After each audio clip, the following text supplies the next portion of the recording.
Okay, so now we have this, which will really kind of give all of this context. The Washington Post is out with new reporting on what it calls the birth of Donald Trump's big lie. And it's detailed in an excerpt from Carol Leonnig and Philip Rucker's new book, due out next week, entitled I Alone Can Fix It. The setting is the White House, election night 2020, as the results were coming in. Quote, Rudy Giuliani started to cause a commotion. He was telling other guests that he had to come up with a strategy for Trump and was trying to get into the president's private quarters to tell him about it. Some people thought Giuliani may have been drinking too much and suggested campaign manager Bill Stepien that he go talk to the former mayor. Stepien, White House Chief of Staff Mark Meadows, and senior advisor Jason Miller took Giuliani down to a room just off the map room to hear him out. Giuliani went state by state, asking Stepien, Meadows, and Miller what they were seeing and what their plan was. What's happening in Michigan, he asked. They said it was too early to tell. Votes were still being counted, and they couldn't say. Just say we won, Giuliani told them. Same thing in Pennsylvania. Just say we won Pennsylvania, Giuliani said. His grand plan was to just say Trump won, state after state, based on nothing. Stepien, Miller, and Meadows thought his argument was both incoherent and irresponsible.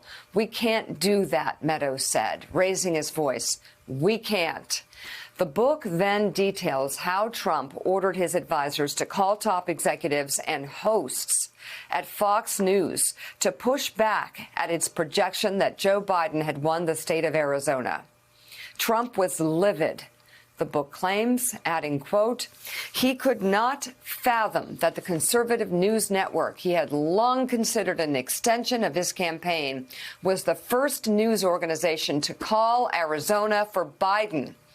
Then Giuliani re-enters the scene. Quote, he pushed the president to forget about Arizona, to forget about the Arizona call, and just say he won, to step into the East Room and deliver a victory speech. Never mind that Meadows had earlier snapped at Giuliani and said the president couldn't just declare himself the winner. Just go declare victory right now, Giuliani told Trump. You've got to go declare victory now. Giuliani's interjections of his just say you won strategy infuriated Trump's campaign advisors. It's hard to be the responsible parent when there's a cool uncle around taking the kid to the movies and driving him around in a Corvette. One of these advisors recalled that's sort of a metaphor there. And Carol Leonnig and Philip Rucker will be our guests about this book next week. Willie, though, my God. I mean, I really was actually quite moved by Joe Biden's speech because that's where we are because of moments like that. And millions of Americans, according to Liz Cheney and many others, have been misled about what happened. Yeah, and you can see again in Carol and Phil's book, which we can't wait to read and talk to them about next week, amazing. Just how casual Trump and his team are with our democracy. And just go out and say you won, who cares? Your people will be behind you all the way. Yeah. And Eugene, you watch sort of the birth of this lie, and you see the seed that was planted on that night by Rudy Giuliani and others. Of course, Donald Trump just happy to go along with it and fan those flames. And you see where it led us, right to the steps of the Capitol on January 6th. No, absolutely. How disturbing, right, to read that as it came out. I also can't wait to read the book. They have a lot of things that I think one of the phrases that I've been using, a lot of people probably have, is that it wasn't surprising, but it's shocking, right? It's still shocking to read exactly how this worked out.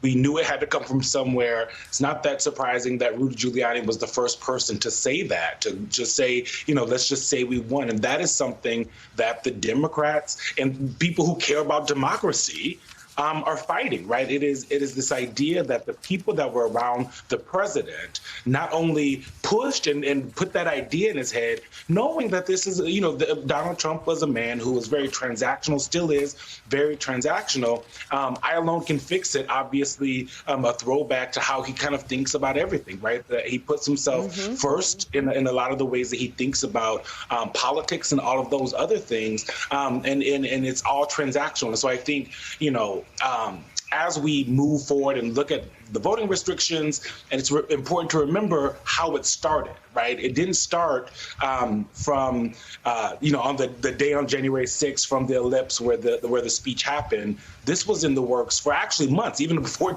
Rudy Giuliani said go out there and say you won. Donald Trump early on, as states started to allow more mail-in voting, said that he would only lose if people got to mail-in vote, right? And so that lie built and built and built and has crescendoed, and now it has taken over the Republican Party. So they talked about Meadows and Miller there, but at the same time, these people have still continued, if not just help spread the big lie, they have helped to prop up Donald Trump and continue to allow him to say these things in public. And to build on Jean's point, Jonathan Lemire, remember the months and months of all this consternation and questions within the Postal Service, the hearings with the Trump guy who ran the Postal Service. I mean, this was a long build up to the big lie that everybody within Trump's world, people, smart, educated people that he put in place, played along with. Yeah, then President Trump had a remarkable ability to make aides and, frankly, other Republicans go along with whatever he said in an effort to keep him happy, to be spared the wrath of his Twitter account or to further their own agendas. And they saw Trump as a useful vessel to do that. But, yes, these seeds have been planted for quite some time. And there was an undermining of the faith of the ballot all of 2020 because of the mail-in votes, with the constant claims of the president saying that the only way I could lose is if they cheat, that suggesting that the outcome would be rigged, and that these claims, all false, were regurgitated and amplified in the conservative media night after night on various talk shows or conservative radio. And his followers heard it, and many of them believed it. And what we saw, of course, then, as the ballots broke against them on election night, we saw Trump's rage in particular when, as has been reported several places, when Arizona was called first by Fox News, which is usually very friendly to the Trump cause, and he saw the night slipping away. And we also know, of course, that he had warned, because he put such doubt about mail-in ballots, that he wanted to focus on just the votes counted that day, which at that moment showed him ahead in a number of states. Of course, that changed in the days ahead and began, we saw this several months, that built to the January 6th assault and on democracy and the insurrection at the Capitol. And let's remember, the big lie cooked up in the room, as written through that book by Rudy Giuliani and others, has led us to this place of new voting laws in many states whose justification, whose rationale is, well, there were irregularities in the vote, so we need to change our laws. We'll talk much more about this. Do want to turn to